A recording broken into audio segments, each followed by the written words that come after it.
할렐루야. 6월 23일 수요일, 오늘도 말씀을 묵상하면서 주님의 음성 듣기 위해 나오신 모든 성도님들 주님의 이름으로 환영하고 축복합니다. 요즘 날씨도 덥고 비도 많이 내립니다. 제가 어제는 길을 가다 그림자를 보게 되었습니다. 그러면서 생각하게 된 것이, 그림자가 있으므로 본질이 있고 실체가 있구나 라는 것을 깨닫게 됩니다. 모든 그리스도인들에게 본체는 예수 그리스도일 것입니다. 그리고 우리들은 그의 그림자가 되어야 합니다.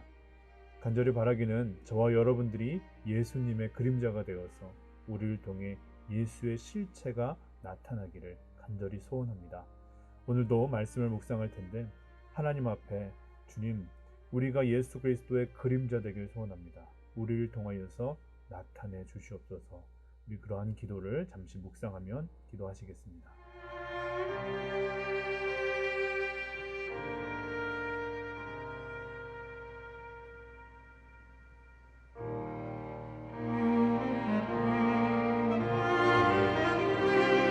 오늘 우리에게 주시는 하나님의 말씀은 출애굽기 29장 38절에서 46절 말씀입니다.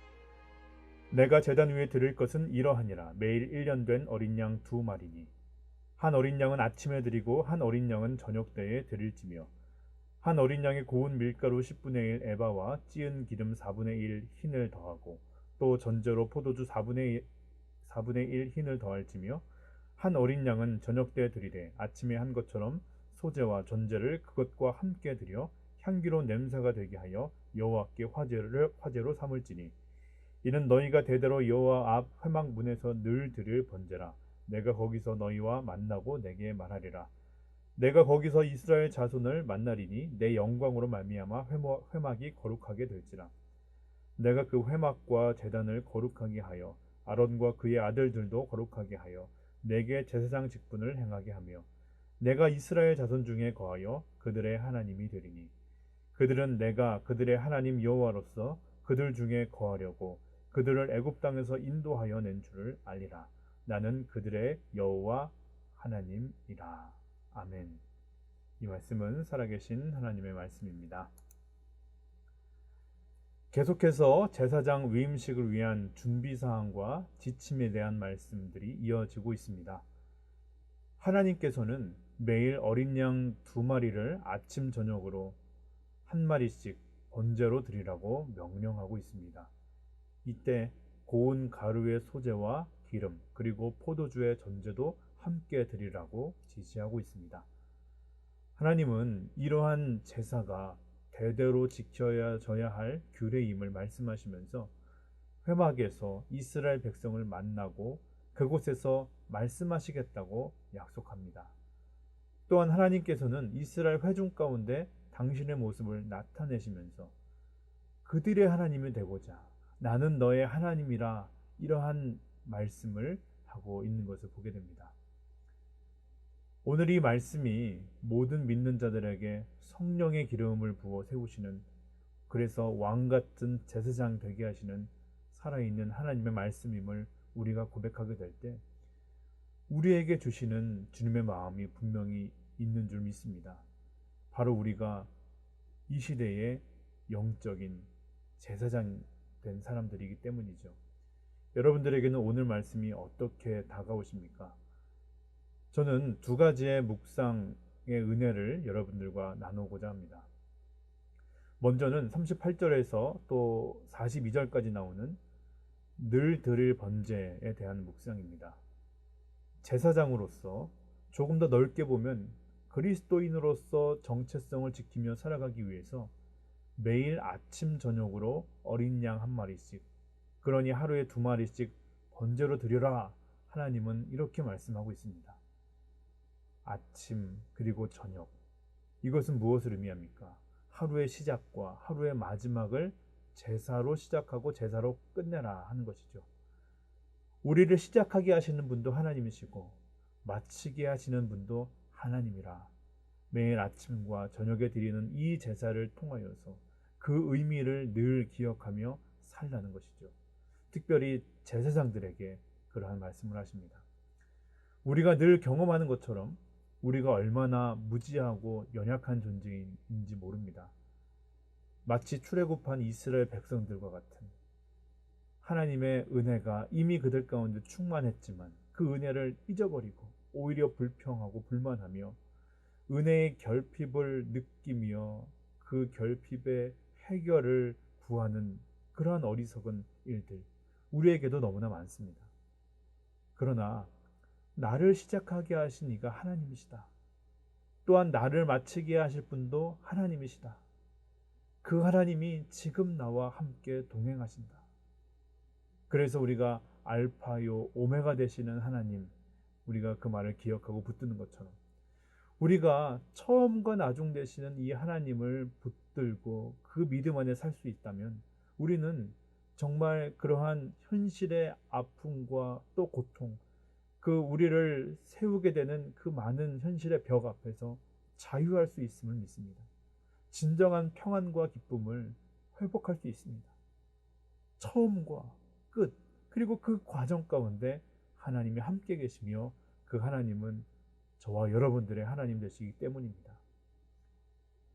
많은 그리스도인들이 좋아하는 하나님의 은혜라는 찬양이 있죠. 그 찬양을 작사한 조은하 성도의 간증을 보게 되었습니다. 20살이 되던 어느 여름날 나는 러시아권 선교사가 되겠다고 기도했다. 그날 이후 선교를 위해 10년을 준비하였고 마침내 카자흐스탄 선교사로 파송받게 되었다. 출국을 앞둔 며칠 전 그 10년 동안 마음 바꾸지 않고 열심히 준비한 나 자신이 너무 기특해서 들떠 있었는데 분명한 주님의 음성을 듣게 되었다. 은하야, 내가 헌신할 수 있는 것이 은혜이다. 내가 이 헌신할 수 있는 지금 이 순간이 너에게 은혜이다. 그 하나님의 음성을 듣고 나는 너무 부끄러워서 그분 앞에 엎드려 울며 기도하게 되었다. 그리고 그날 일기장에 이 글을 쓰게 되었다. 나를 지으신 이가 하나님, 나를 부르신 이가 하나님, 나를 보내신 이도 하나님, 나의 나 된 것은 다 하나님의 은혜라. 나의 달려갈 길 다 가도록, 나의 마지막 호흡 다 하도록 나로 그 십자가 품게 하시니 나의 나 된 것은 다 하나님의 은혜라. 한량없는 은혜, 갚을 길 없는 은혜, 내 삶을 에워싸는 하나님의 은혜, 나 주저함 없이 그 땅을 밟음도 나를 붙드시는 하나님의 은혜. 그렇습니다. 주님은 우리를 지으셨고 보내시며 그 모든 과정 가운데 함께 하십니다. 우리의 처음과 끝이 되시는 분이십니다. 여러분들은 그러한 하나님을 믿고 의지하고 계십니까? 또한 어떻게 그 은혜를 잊지 않고 유지하기 위해서 우리가 애쓰고 있습니까? 오늘 말씀 가운데 늘 드릴 번제가 저와 여러분들의 삶 속에 정말 있습니까? 아침마다 또 저녁마다 그 주님의 은혜와 사랑을 잊지 않기 위해서 애쓰는 우리의 삶의 실천들, 그것들이 우리 가운데 있어야 될 줄 믿습니다. 두 번째는 이런 은혜를 묵상해 보게 되었습니다. 43절을 보면 매일 아침 저녁으로 번제를 드릴 때 하나님은 그곳에서 이스라엘 자손을 만나시고 하나님의 임재로 회막, 곧 성막이 거룩하게 될 것이다. 그곳이 거룩하게 될 것이다 약속하십니다.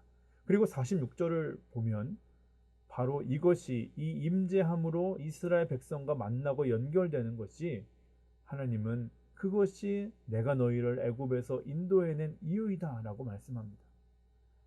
이 본문뿐 아니라 구약의 많은 구절에서 특별히 레위기에서 하나님은 우리에게 성결에 대해서 말씀하십니다. 거룩에 대해서 말씀하십니다. 그리고 그 거룩을 요구하십니다. 내가 거룩한 것처럼 너희도 거룩하라는 것입니다. 레위기 11장 45절을 보면 내가 거룩하니 너희도 거룩할지어다. 그런데 그 앞에 이런 말씀을 하고 있습니다. 나는 너희의 하나님이 되려고 너희를 애굽 땅에서 인도하여 낸 여호와라. 내가 거룩하니 너희도 거룩할지어다. 오늘 본문의 말씀과 다 있는 맥락입니다. 때로 우리는 거룩이나 성결에 대해 생각하기를 그것이 무슨 말인지 무슨 의미인지는 알겠지만 도저히 우리는 도달할 수 없는 이상적이고 초월적인 개념이 아닌가 이렇게 생각합니다. 다시 말하면 어떻게 인간이 하나님과 같은 거룩에 이룰 수 있는가? 어떻게 우리가 이 더러운 자들이 거룩해질 수 있는가? 그래서 이런 생각들이 자연스럽게 이어지기를 거룩은 부담스러운 것, 거룩은 정죄의 도구가 되고 거룩한 사람이 정말 있는가? 거룩하다라고 하면 위선이 아닌가? 이렇게 생각합니다. 그러나 이것은 대단히 잘못된 오해입니다. 오늘 본문에서 볼 수 있는 것처럼 하나님은 이러한 규례와 절차들을 수행함으로써 결국 성별, 거룩하게 구별하라 그것을 우리에게 말씀하시는데 그 이유가 무엇입니까? 우리를 곤란하게 하고 우리를 좌절하게 하려고 그러한 것이 아닙니다. 우리에게 거룩하라 말씀하시는 이유는 그곳이 그 하나님이 임재하시는 그 회막이 거룩해져야 하나님께서 그곳에 임하실 수 있기 때문이죠. 그러니 궁극적으로는 그 임재를 통하여서 그들 가운데 우리 가운데 거하시기 위해서 주님은 우리에게 거룩을 요청하십니다. 그래서 이 거룩은 사실 사랑의 요청입니다. 내가 너와 만나기를 원한다. 내가 너와 교제하기를 원한다. 그러한 하나님의 프로포즈와도 같은 것입니다. 사도 바울은 고린도전서 3장 16절 이하에서 신약적 개념으로 성전에 대해 이렇게 설명하죠. 너희는 너희가 하나님의 성전인 것과 하나님의 성령이 너희 안에 계시는 것을 알지 못하느냐? 누구든지 하나님의 성전을 더럽히면 하나님이 그 사람을 멸하시리라. 하나님의 성전은 거룩하니 너희도 그러하니라.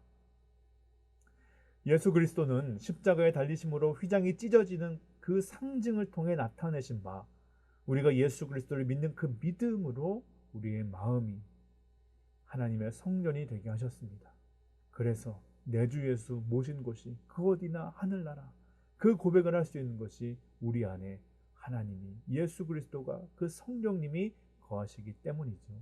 히브리서 19장 19절 이하를 보면 그러므로 형제들아 우리가 예수의 피를 힘입어 성소에 들어갈 담력을 얻었나니 그 길은 우리를 위하여 휘장 가운데로 열어놓으신 새로운 산길이요 휘장은 곧 그의 육체니라. 우리가 예수 그리스도의 피를 힘입어 성소에 들어갈 담력을 얻었다. 그러므로 이 말씀을 오늘 우리에게 이렇게 적용할 수 있지 않겠습니까? 성령이 거하시는 곳, 그것이 우리의 마음이라면 그 마음을, 그리고 그것이 성령이 임재하시는 것이 우리의 가정이라면 그 가정을, 그것이 어떤 관계에 있다면 그 관계를 거룩하게 해라, 정결하게 하라, 세상과 구별하여서 하나님께 드리라. 그렇게 될 때 내가 그곳 가운데 거하여 너희의 하나님이 될 것이라. 내가 바로 그곳 가운데 거하여 그 정결한 그곳 가운데 거하여 너희의 하나님이 될 것이라. 너희를 만날 것이라. 너희와 관계할 것이라 하나님의 말씀입니다. 살아계신 주님은 오늘도 우리와 함께 하십니다. 우리에게 말씀하시고 깨닫게 하십니다. 주님은 우리에게 돌아오라고 갱신하라고 새롭게 되라고 말씀하십니다. 오늘도 우리에게 깨닫게 하시는 주님의 마음을 붙드시길 바랍니다. 거룩을 향해, 성결을 향해, 구별됨을 향해 오늘도 이 하나님 앞에 나와 말씀을 묵상하는 것처럼 매일매일 한 걸음 한 걸음 그 거룩을 향해 나아가시는 저와 여러분 되시기를 간절히 소원합니다. 주기도문 하시겠습니다. 하늘에 계신 우리 아버지여, 이름이 거룩히 여김을 받으시오며 나라의 임하옵시며 뜻이 하늘에서 이룬 것 같이 땅에서도 이루어지이다. 오늘날 우리에게 일용할 양식을 주옵시고 우리가 우리에게 죄 지은 자를 사하여 준 것 같이 우리 죄를 사하여 주옵시고 우리를 시험에 들게 하지 마옵시고 다만 악에서 구하옵소서. 대개 나라와 권세와 영광이 아버지께 영원히 있사옵나이다. 아멘. 오늘 말씀을 기억하시면서 주님 늘 드릴 번제를 드리기 원합니다. 주님의 은혜와 사랑을 늘 기억하길 원합니다. 우리의 삶 속에 그 믿음의 결단을, 그 신앙의 실천이 시작될 수 있도록 주님 인도하여 주시옵소서. 중보기도 방에 올라오는 중보의 기도 우리 함께 드리기 원합니다. 오늘은 장애우 가정들을 올려드립니다. 아버지 하나님이 주시는 힘과 능력으로 섬김의 삶을 살아가게 하시고 어려운 시간마다 하나님이 주시는 마음으로 사랑이 상산될 수 있도록 도와주시옵소서. 죄 없으시고 거룩하신 주님을 바라보게 하소서. 순수한 영혼들을 또 돌아보시고 날마다 지키시고 보호하여 주실 줄 믿습니다. 프레드릭, 영진, 수연, 예준, 예담, 태준이를 올려드립니다. 리사나 산티아고를 올려드립니다. 점차로 치유될 수 있도록 주여 인도하여 주시옵소서. 이들을 축복하여 주시고 소망 안에서 날마다 평안을 주시고 기쁘게 살아갈 수 있도록 인도하여 주시옵소서. 우리 이렇게 말씀을 기억하면서 또한 장애우 가정들을 올려드리면서 함께 중보하며 나아가시겠습니다. 기도하시겠습니다.